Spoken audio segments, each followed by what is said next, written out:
मुक्ति प्रदा है माँ गायत्री। महाभारत के शांति पर्व में महर्षि पिप्लाद के पुत्र सुशर्मा की कथा आती है। सुशर्मा ने निरंतर कई वर्षों तक श्रद्धा भक्ति के साथ गायत्री महामंत्र का अनुष्ठान किया। अंततः माँ गायत्री ने अनुष्ठान से प्रसन्न होकर ऋषि पुत्र को दर्शन दिए और वरदान मांगने के लिए कहा। सुशर्मा उस समय अपने जप में इतने तन्मय थे कि उस ओर उनका ध्यान ही नहीं गया। जब समाप्त होने पर जब उनकी आंखें खुली तो उन्होंने अपने सामने आदि शक्ति भगवती गायत्री को वरद मुद्रा में उपस्थित पाया। माता के चरणों में साष्टांग प्रणाम कर उन्होंने प्रार्थना की, हे माता, यदि आप मुझ पर प्रसन्न हैं तो यह वरदान दीजिए कि मेरा मन इसी प्रकार आपके ध्यान में सदा लगा रहे। तथास्तु कहकर आदि शक्ति अंतर्धान हो गई। सुशर्मा फिर से 100 वर्ष तपस्या करते रहे। इस बार माँ गायत्री ने उनकी परीक्षा लेने के लिए अनेक देवगणों को भेजा। वे उनके सामने उपस्थित हुए और बोले, वत्स, हम तुम्हारी तपस्या से प्रसन्न हैं। तुम चाहो तो धन, ऐश्वर्य, पुत्र आदि लौकिक संपदाएं मांग लो अथवा स्वर्ग सुख, रिद्धि सिद्धियां, उत्तम लोकों की प्राप्ति आदि पारलौकिक संपदाएं ले लो।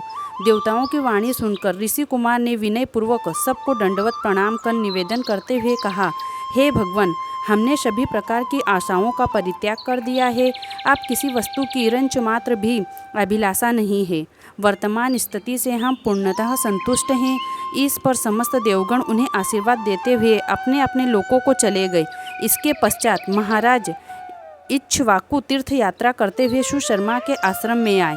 उनके सदाचरण से प्रसन्न होकर वे सम्मान पूर्वक बोले, ऋषि कुमार, यदि आपको धन, वैभव, भूमि अथवा अन्य किसी अभिष्ट पदार्थ की इच्छा हो तो कहिए, मैं सब कुछ भेंट करूंगा। इस पर ऋषि कुमार ने कहा, नहीं महाराज, हमें किसी भौतिक पदार्थ की कोई आकांक्षा नहीं है। हाँ, यदि आपको कुछ चाहिए तो कहिए, हम अपने तपोबल से आपकी अभिलाषा पूरी करेंगे। महाराज बोले, यदि ऐसा है तो आप मुझे अपने गायत्री जप का अनुष्ठान का फल प्रदान कीजिए। ऋषि कुमार उदारतापूर्वक अपने गायत्री जप का फल राजा को प्रदान करने के लिए उद्यत हो गए। महाराज इक्ष्वाकु ने अपनी कामना मात्र ऋषिपुत्र की परीक्षा लेने के उद्देश्य से व्यक्त की थी। उन्हें सहजता से अपनी दूरदर्श तपस्या का फल देते हुए देख महाराज इक्ष्वाकु को बहुत आश्चर्य हुआ, साथ ही संकोच भी। वे बोले, हे ऋषिवर, मैं क्षत्रिय हूँ, आपसे दान नहीं ले सकता। ऋषि कुमार ने कहा, आपने अभी स्वयं मांगा था, आप क्यों मना कर रहे हैं?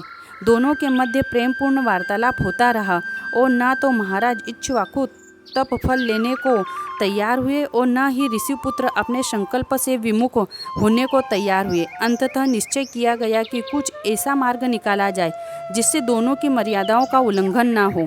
महाराज इक्ष्वाकु का पुण्य संचय अपरिमित था तो ऋषि कुमार का तप फल भी अक्षय था। सहजता से इस विडंबना का निराकरण संभव नहीं था। इसका समाधान प्राप्त करने के लिए ऋषि कुमार निष्प्रभाव से पुनः गायत्री के जप एवं ध्यान में तल्लीन हो गए। साथ ही महाराज इक्ष्वाकु भी गायत्री जप के लिए वहाँ बैठ गए। इसी समाधिस्थ अवस्था में ऋषि पुत्र सुशर्मा की आत्मज्योति ब्रह्मरंध्र से निकलकर भूव स्व आदि लोकों का अतिक्रमण करते हुए सत्यलोक में जा पहुंची। वहां ब्रह्मा जी ने उनका हार्दिक स्वागत किया और उनसे बोले, जो परम गति असंप्रघात समाधि में स्थित योगियों एवं भगवत भक्तों को प्राप्त होती है, वही आनंददायिनी मुक्ति प्रदागति गायत्री महामंत्र का विधि पूर्वक जप अनुष्ठान करने वाले को प्राप्त होती है। आज से आप माँ गायत्री में विलीन होते हैं। उधर महाराज इक्ष्वाकु को भी माँ गायत्री की कृपा से सद्गति प्राप्त हुई। निश्चय ही गायत्री मुक्ति प्रदा एवं सकल कामनाओं की पूर्ति करने वाली है।